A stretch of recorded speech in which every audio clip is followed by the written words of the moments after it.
Imagine for a second that we are in I don't know, a science fiction novel. Okay. In this world, you can take just a few drops of blood from a pregnant person's arm, put it in a machine, and that machine reads the genetic code of a baby. While it's still growing inside them. Exactly. No needles near the baby, nothing invasive, just a simple blood draw. It sounds like something out of Star Trek, right? It really does. It sounds completely futuristic, like we skipped a few huge steps in medical evolution. But we didn't.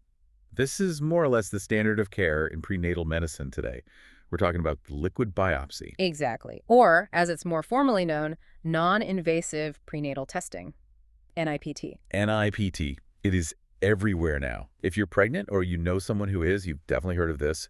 It's often sold as, the gender test. Find out if it's a boy or girl at 10 weeks. Right. But under the hood, this is a really sophisticated genetic screening tool. And the marketing, all the brochures, they all scream one thing in big, bold letters. 99% accuracy. Right.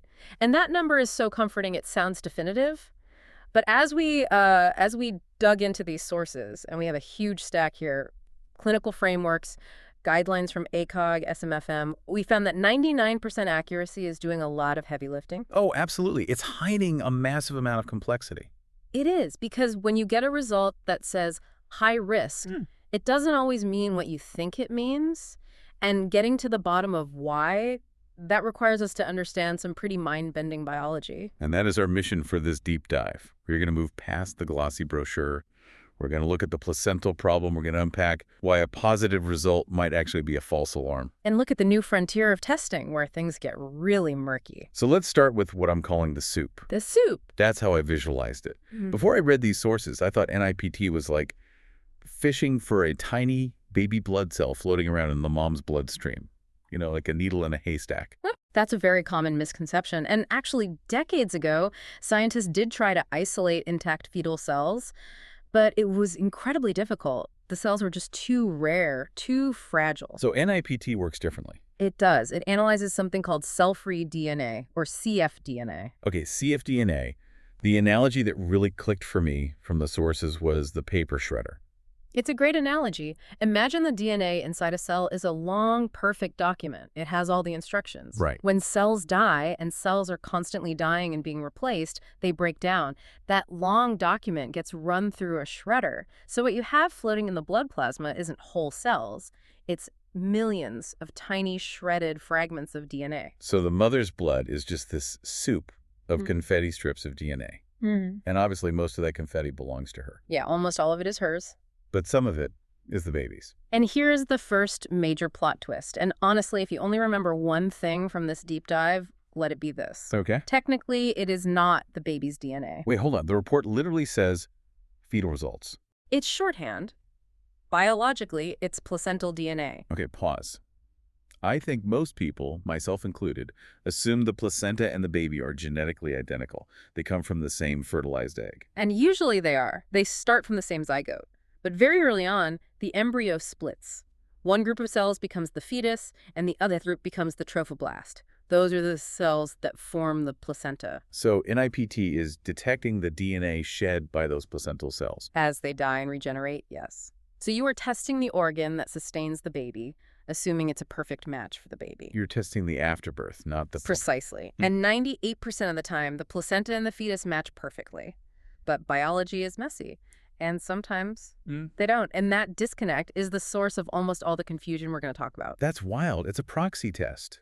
It's like you're testing the neighbor's trash to see what the homeowner is eating. That is a fantastic way to put it. Usually the trash matches the dinner, but not always. Now, for this test to even work, you need enough of that placental DNA in the mix. Right. This is what the sources call fetal fraction. Exactly. The lab needs the soup to contain at least, say, 4% of this placental DNA to get a reliable read. Any lower than that, and the signal is just too faint. Which explains the timing, right? Yeah. You can't just do this test the day after a positive pregnancy test. You got it.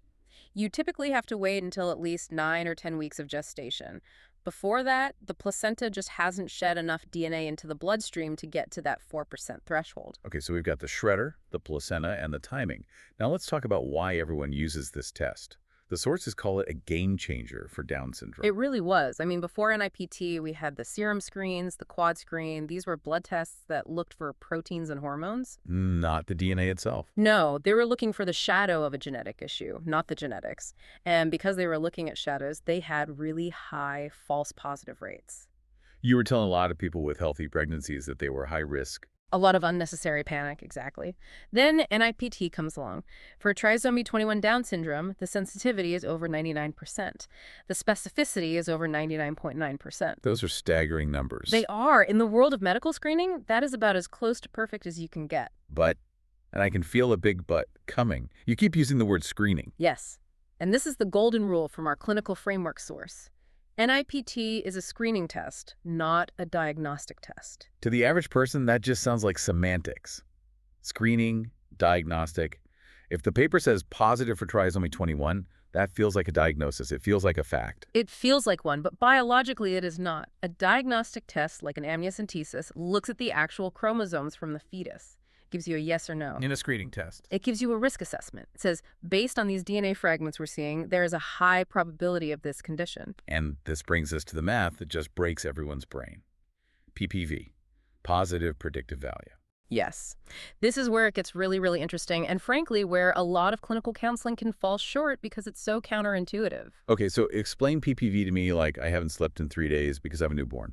Okay, so sensitivity tells you, if the baby has Down syndrome, will the test find it? NIPT is great at that. But PPV asks the question you actually care about. I just got a positive result. What are the odds my baby actually has the condition? And that depends on who you are. It depends entirely on your background risk. Let's take a 40-year-old woman. Her natural background risk for Down syndrome is higher. If she gets a positive NIPT, the PPV, the chance it's real is very high, maybe 95% or even higher. Okay, so for her, the test is very likely to be correct. Now let's take a 20-year-old. Her background risk is extremely low. Down syndrome is very rare in her age group. Right. If she gets a positive NIPT, the math shifts. Because the condition is so rare to begin with, the chance of that positive result being a false positive goes way up. Her PPV might only be 50 or 60%. Wow. So for a younger, low-risk person, a positive result is basically a coin flip. It could be. And the report she gets from the lab might not say 50%. It might just say high risk or aneuploidy detected. That's terrifying. You're handed a piece of paper that looks definitive, but it could be wrong half the time. It is. And that's why the sources really emphasize using PPV calculators. A doctor shouldn't just hand over the report. They should plug your age and the test data into a calculator to give you a real percentage. So it's a completely different conversation. Completely. It's the difference between your baby has Down syndrome and given your age, there's about a 50% chance this is real and we need to do more testing. So why does the test get it wrong?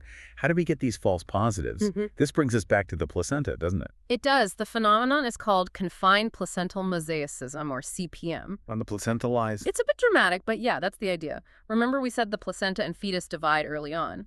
Sometimes a chromosomal error like an extra chromosome 13 happens only in the cells that are destined to become the placenta. So the placenta has the error, but the baby itself is genetically normal. Correct. The placenta is shedding that bad DNA into the mother's blood. The NIPT picks it up and flags a problem. The machine isn't broken, it did its job. But the clinical conclusion is wrong because the baby is fine. And this is why the type of follow-up test you do is so important.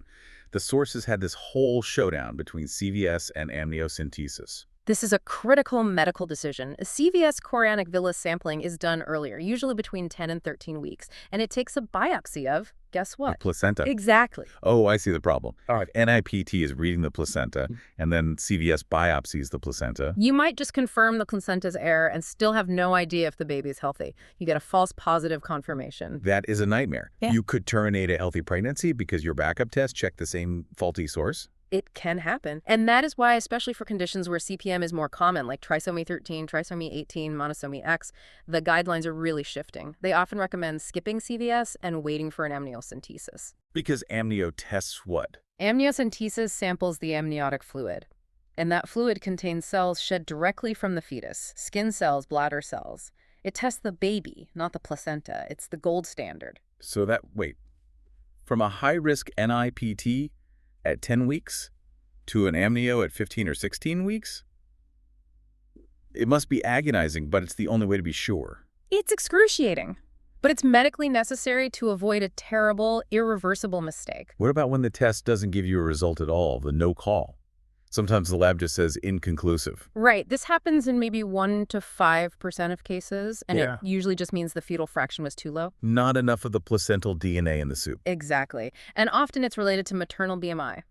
In patients with a higher BMI, there's more blood volume overall, which dilutes the signal, or it can happen with certain blood thinners. So a no call is just a try again later. Usually, yeah. But, and here's a big warning from the experts, you shouldn't just ignore it.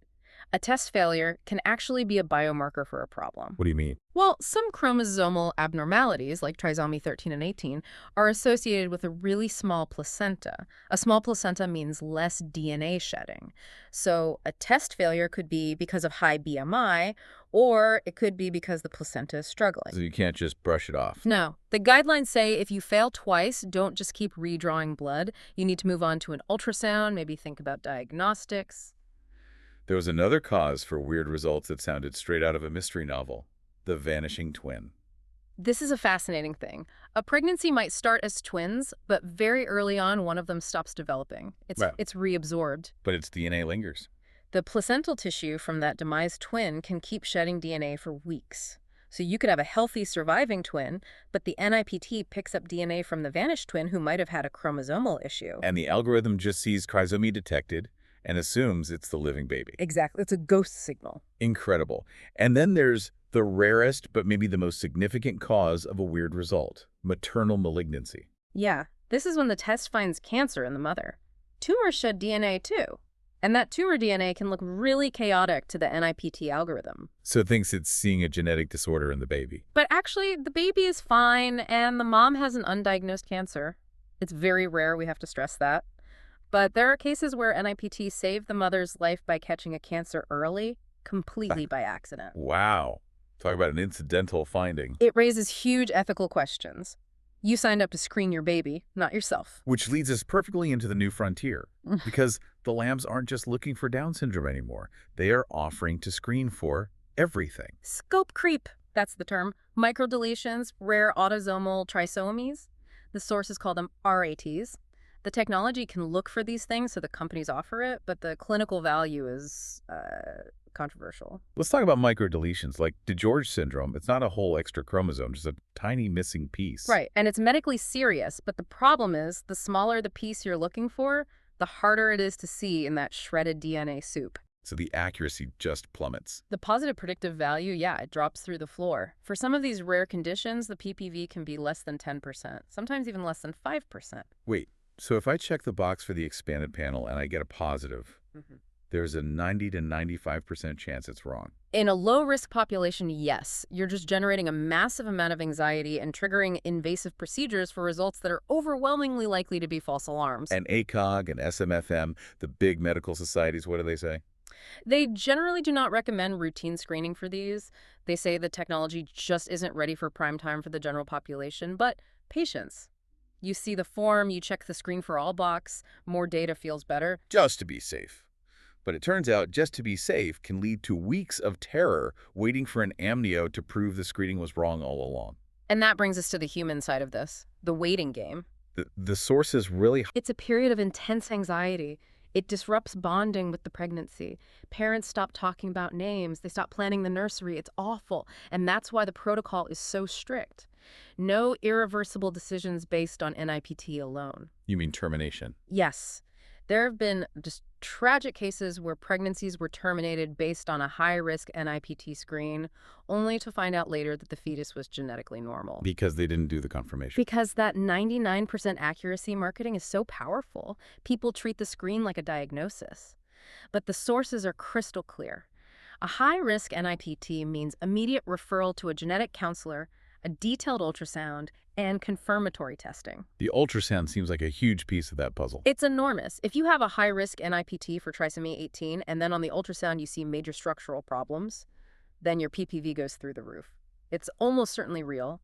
But if that ultrasound looks absolutely perfect, then you have to wonder about the placenta. You have to suspect CPM. It's all about context. The test is just one data point. So let's bring it all home. The big three takeaways. for someone listening who might be facing this test. What are they? Okay, first, biology. Remember, it's placental DNA. It's a screen of the placenta, not a diagnosis of the baby. Second. Context. The numbers matter. A positive result doesn't mean the same thing for everyone. You have to ask about your positive predictive value, your PPV. Don't just look at the scary word on the page. And third. Confirmation. Never, ever act on an NIPT result alone. If it's high risk, you need a diagnostic test, usually an amnio, to know for sure. It's empowering to know all this, but it's also a reminder that technology, it isn't magic. It has blind spots. And those blind spots are getting more interesting. Huh. I want to leave you with a final thought on the future.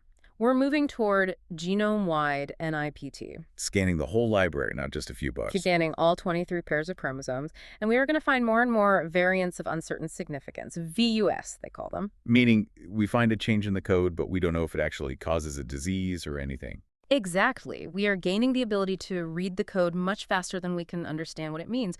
We're going to be handing parents reports that say, hey, chromosome 4 has a blip, but we have no idea if that matters. Does having more data always lead to better care? Or does it just lead to more anxiety? That is the question for the next decade of this technology. We have to decide if we want to know everything, even when we don't know what it means. A fascinating and slightly terrifying place to leave it. The science is incredible, but the interpretation, it's an art. It really is. Thanks for diving in with us. If you have questions or your own NIPT stories, you know where to find us. Until next time, stay curious. And stay skeptical.